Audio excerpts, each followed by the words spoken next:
Hi అండి, welcome back to my channel. అందరూ ఎలా ఉన్నారు? బాగున్నారా ఫ్రెండ్స్? ఈరోజు నేను టూత్ పేస్ట్ని ఉపయోగించి కొన్ని ఇంటి చిట్కాలు ఎలా చేసుకోవాలో ఈ వీడియోలో మీతో షేర్ చేసుకోవాలనుకుంటున్నాను. వీటిలో కొన్ని కొత్తగా ఉండవచ్చు, కొన్ని తెలిసి ఉండవచ్చు, కొన్ని చాలా మందికి తెలియకపోవచ్చు.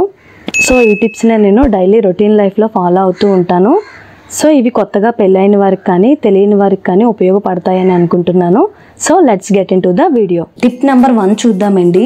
అదేంటంటే ఎలక్ట్రికల్ స్విచ్ బోర్డ్ను వాడుతున్న కొద్దీ స్విచ్చెస్ కానీ స్విచ్ బోర్డ్ ఫ్రేమ్స్ కానీ బాగా దుమ్ము ధూళి పట్టేసి నల్లగా మారిపోతాయి కదా. అవి చూడడానికి చాలా పాతవిగా కనిపిస్తాయండి. సో అలాంటప్పుడు వీటిపై కొద్దిగా ఏదైనా వైట్ టూత్ పేస్ట్ను ఏదైనా పాడైపోయిన టూత్ బ్రష్తో అప్లై చేసినట్లయితే అవి మరలా కొత్తవిగా తలతల మెరుస్తూ కనిపిస్తాయి. కానీ స్విచ్ బోర్డ్స్ను తుడిచే ముందు తప్పనిసరిగా మెయిన్ బోర్డ్ను ఆఫ్ చేసుకోవాలి, లేదంటే షాక్ కొట్టే ప్రమాదం ఉంటుంది. సో అందుకని వీటిని తుడిచే ముందు మెయిన్ బోర్డ్ని ఆఫ్ చేసుకొని స్విచ్ బోర్డ్ని తుడిచిన తర్వాత మరలా యథావిధిగా మెయిన్ బోర్డ్ని ఆన్ చేసుకుంటే సరిపోతుంది. టిప్ నెంబర్ 2 చూద్దామండి. మనం వాడుతున్న కొద్దీ కూరగాయలు తరిగే చాకులు కూరగాయలకు ఉన్న జిగురు అంటుకోవడం వల్ల కానీ దుమ్ము ధూళి వంటివి వీటిపై పేరుకుపోవడం వల్ల కానీ చాకులు నల్లగా మారిపోయి మొద్దుబారిపోతాయి. వీటిని ఇలాగే వదిలిస్తే తుప్పు పింపిరి పట్టేసి పాడైపోతాయి కూడా. సో వీటిని ఎప్పటికప్పుడు క్లీన్ చేసుకుంటూ ఉండాలి. సో దీనికోసం ఏదైనా పాడైపోయిన టూత్ బ్రష్కు కొద్దిగా వైట్ టూత్ పేస్ట్ను పట్టించి దీన్ని కొద్దిగా బేకింగ్ సోడాలో ముంచుకొని బాగా తోముకొని తుడుచుకుంటే సరిపోతుంది. తల మెరిసిపోతాయి.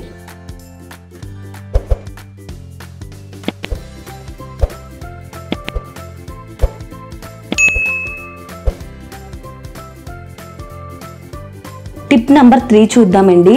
మనం మిక్సీని వాడేటప్పుడు మిక్సీ జార్లో ఉండే ఆహార పదార్థాలు మిక్సీపై పడి అతుక్కుపోతాయి. వీటిని ఇలానే వదిలేయడం వల్ల వీటికి దుమ్ము ధూళి చేరి బాగా నల్లగా మారిపోయి జిడ్డు బారిపోతాయి.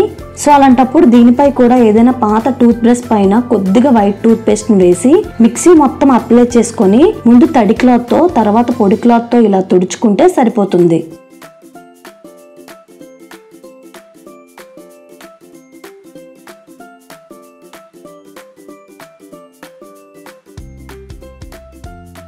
టిప్ నెంబర్ 4 చూద్దామండి.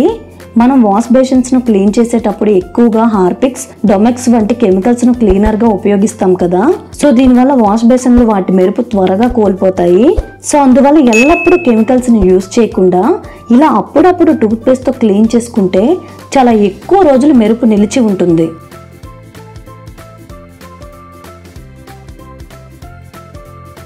టిప్ నెంబర్ 5 చూద్దామండి. తలతల మెరిసే రాగి వస్తువులు తొందరగా నల్లగా మారిపోతాయి కదా. అలాగని వీటిని కెమికల్స్తో కానీ ఘన పదార్థాలతో కానీ తోమితే ఎక్కువగా అరిగిపోతాయి.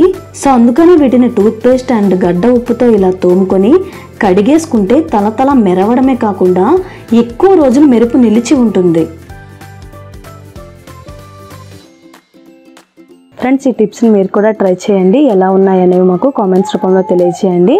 ఈ వీడియో మీకు నచ్చినట్లయితే లైక్ చేయండి, షేర్ చేయండి. అలానే మరిన్ని ఇంట్రెస్టింగ్ వీడియోస్ కోసం తప్పకుండా మా ఛానల్ని సబ్స్క్రైబ్ చేసుకొని ప్రక్కనే ఉన్న బెల్ ఐకాన్ని కూడా యాక్టివేట్ చేసుకోండి. మరొక వీడియోతో మళ్ళీ కలుద్దాం. Bye friends, take care.